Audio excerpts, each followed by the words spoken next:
Hey guys, welcome back on the channel. Fabrizio Romano here as always to keep you posted on the transfer market. And today, guys, a busy market as always, big updates for you, many stories, and so we are ready to jump into it together. And here we are, guys, always news, always updates for you. I remind you every single day here on YouTube to be part of the family because we have updates, we have stories, and we are keeping you updated on absolutely everything. So remember to like this video, to turn on the notification bell, subscribe to the channel because we are together and we give you all the very latest every single day. Last night, I closed the video by telling you, or I started the video by telling you, Maxence Lacroix to Chelsea is at the final stages, is almost done, just waiting on a final approval, and the final approval arrived this morning. I told you also that it was not going to be a swap deal, so no players included. This was the decision from Chelsea and Crystal Palace, despite Palace asking about Axel Disasi, because 2 days ago, Crystal Palace tried to include Axel Disasi as a part of this negotiation, but the answer from the player was that he's not interested in joining Palace.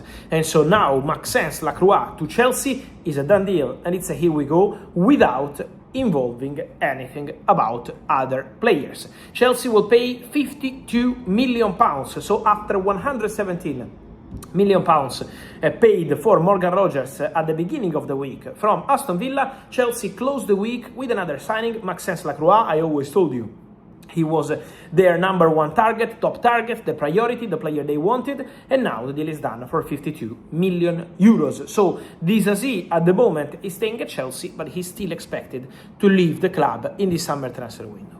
For Disasi, there will be movements. Disasi would like a different kind of experience, so we will see what's going to happen. West Ham tried to keep the player even in Championship after he did very well on loan last season, but the intention of the player is not to play in Championship next season, so let's see what's going to happen there. In terms of outgoings for Chelsea, another exclusive update of the morning is a new bid coming from Como for Trevoh Chalobah. Como have presented a new official bid this morning to Chelsea for Trevoh Chalobah. Como have an agreement with the player, so the player said yes to the contract proposal received by Como. The possibility to play in Italy is something appealing for Trevoh Chalobah, who is very open to this option, to this possibility. And now also on Chalobah, important to mention something regarding the fee, because the player is keen, but the fee is going to be, according to my information, 30 million euros add-ons included, but these add-ons are now almost guaranteed. So before it was 25 plus 5 more complicated. Now is 30, basically 25 plus 5, but those 5 are very easy to reach. Like the obligation to buy for Garnacho to Aston Villa is very easy to reach. In this case, the 5 million euros obligation to buy is really, really easy to reach. So Como hope to close the deal for Chalobah in the next days, but there is optimism because Chalobah is not expected to stay at Chelsea this summer. So we will be following all the very latest on this. Then, guys, more updates for the morning.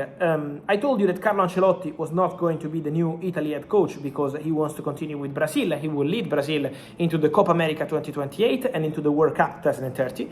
This is the plan.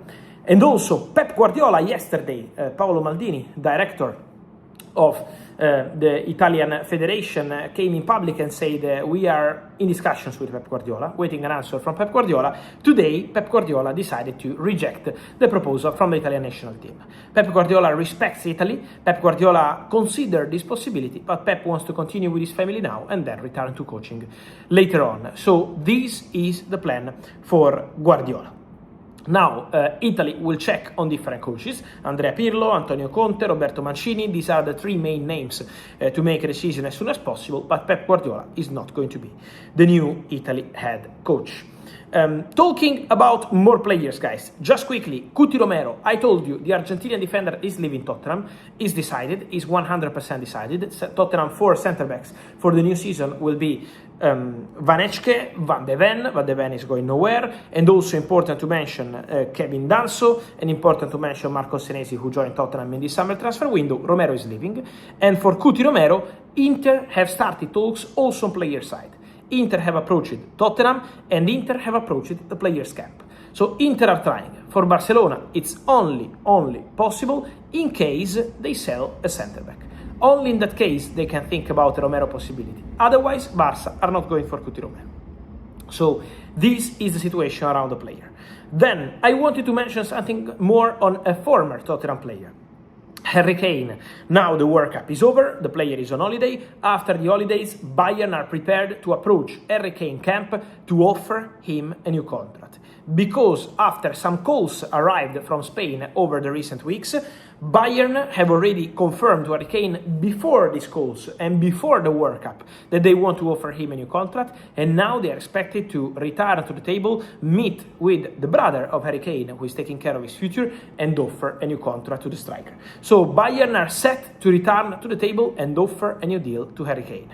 And that's going to be a negotiation, a conversation taking place in the next weeks. So keep an eye on that one, because obviously it's going to be important to understand the future of Harry Kane at Bayern. Then guys, I wanted to mention something more just quickly for all of you asking me about the situation of Manchester United and Carlos Baleba. What's the story on Manchester United and Baleba? What's happening between Manchester United and Baleba? Just quickly guys, from my understanding, Baleba 1 year ago, August 2025, was pushing like crazy to go to Man United. And Baleba had an agreement on personal terms with Man United. So he had his dream to become a Man United player. Then Man United couldn't proceed because Brighton didn't want to sell the player. He was a top target at that time with Amorim, and so nothing happened. Then Man United were considering Baleba as a top target when Amorim was at the club. Then, since January, when Amorim and Man United decided not to continue together, since that time, the track has gone cold for Baleba. Now, the name is out there again. Why? Because my understanding is that those close to the player have been in contact again with Man United to suggest the possibility to return for Baleba. So it's from Baleba's side that they are trying to understand if Man United can return for the boy or not. After the Ederson deal off and after all the other developments, from Baleba's side, they want to understand if there is a chance to reopen conversations and negotiations with Man United. We know United are looking for a third midfielder. We know United want to make something happen for another defensive midfielder. So this is the plan, this is the idea, but we need to understand now if there is going to be a possibility for Baleba or any other option, because Man United are checking on the market which possibilities can become concrete in this summer transfer window. But Baleba is a name who was already high on the recruitment team list 1 year ago. The player is super keen about Man United. Now it depends on the club whether they want to proceed or not. Guys, on this and much more, many updates as always every single day. Remember to like this video, turn on the notification bell, subscribe to the channel, and then every single day, guys, we are here to keep you posted. So your opinion on Lacroix to Chelsea, on Harry Kane, Pep Guardiola, Carlo Ancelotti, Romero, what do you think about his future? And then Carlos Baleba, yes or not for Man United? So your opinion here in comments. See you soon. Ciao.